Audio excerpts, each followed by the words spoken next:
इसको कैसे देखते हैं सर? इतिहास है कि हमसे कम समय भी पहले सदन चलता रहा है और इन लोगों ने परंपरा डाली है।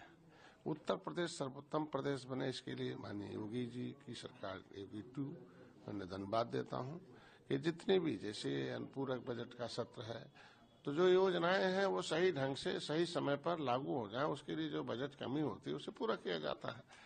तो विकास के क्रम में अनुपूरक बजट है तो सहायता करके बजट दिलाए, उत्तर प्रदेश का सर्वोत्तम प्रदेश बनाए। हंगामा करके समय रोकना, समय खाना, ये सब कहाँ का परंपरा कहता है। हम तो इतने कहेंगे विपक्ष से कि कम से मर्यादित होकर उत्तर प्रदेश को सर्वोत्तम प्रदेश बनाने के लिए विपक्ष को साथ देना चाहिए। विपक्ष का धर्म बनता है कि आवाज उठाए, आर्थिक रूप से, राजनीतिक रूप से, सामाजिक मुद्दों का, लेकिन वो भी लोकतांत्रिक ढंग से उठाए। समय क्योंकि जनता का पैसा, जनता का भविष्य, जनता के लिए वो सदन का टाइम है, वो समय जनता के हित में होना चाहिए।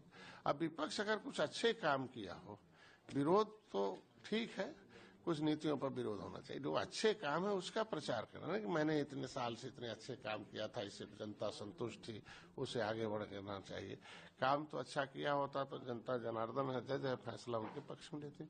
आ जाए विपक्ष जो तैयारी कर रखा है, उसके अलावा मैंने भी तैयारी कर रखा कि 18% मछुआरों की जो आबादी है उसके साथ कांग्रेस सपा बसपा ने बड़ा धोखा किया है कि दिल्ली के गजट में अनुसूचित जाति की सूची में मछुआरा तो रहा है 10 अगस्त 1950 के गजट में।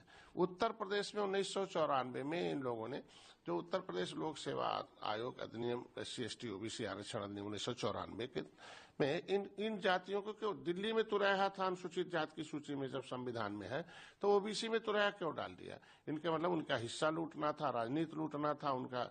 मझवार का उपजाति केवट मल्लाह को क्यों डाल दिया जब केवट मल्लाह की गिनती अनुसूचित में हुई थी RJ? इसके मतलब गैर संवैधानिक ढंग से इन जातियों का हिस्सा लूटने के लिए OBC में डालकर इनकी इज्जत लूटी जाए। अगर आज के दिन में अनुसूचित जाति की सूची में सूचीबद्ध है मझवार और केवट मल्लाह को मझवार का मिलता, जिसलिए उत्तरा दक्षिणा मोची को चमार का मिलता, रजक में ठाकर नजर को धोबी का, तो उसके बेटे को उसके ऊपर तो अत्याचार बंद हो गया ना, कोई न गोली मारता न रेप मोलता बंद। इसके मतलब आज अगर हमारा अनुसूचित जाति की सूची सुसूचीबद्ध होता, सूचीबद्ध है, इनको सर्टिफिकेट OBC में नहीं डाले होते तो आज रामधनी निषाद जैसे लोगों की हत्या नहीं होती, उसके ऊपर कोई गोली नहीं मारता, आज SC/ST आयोग उस पर रिपोर्ट करता, उसे पैसा देना पड़ता, भीख नहीं मांगता 5 लाख रुपए का। हम कह रहे संविधान सबके लिए मिला है, हम खुद घेरेंगे इन लोगों ने निषादों को, निषादों के ऊपर अत्याचार होता रहे, उनकी इज्जत लूटती जाती रहे, उनका नौकरी लूटा जाता रहा, उनका लोकसभा विधान परिषद लूटता जाता रहा, इसके लिए OBC में डाला। इसका जवाब हम खुद विपक्ष से मांगेंगे और सरकार को भी कहेंगे कि इसको तत्काल लागू करें। ऐसे विपक्ष को समय दे और जो गलती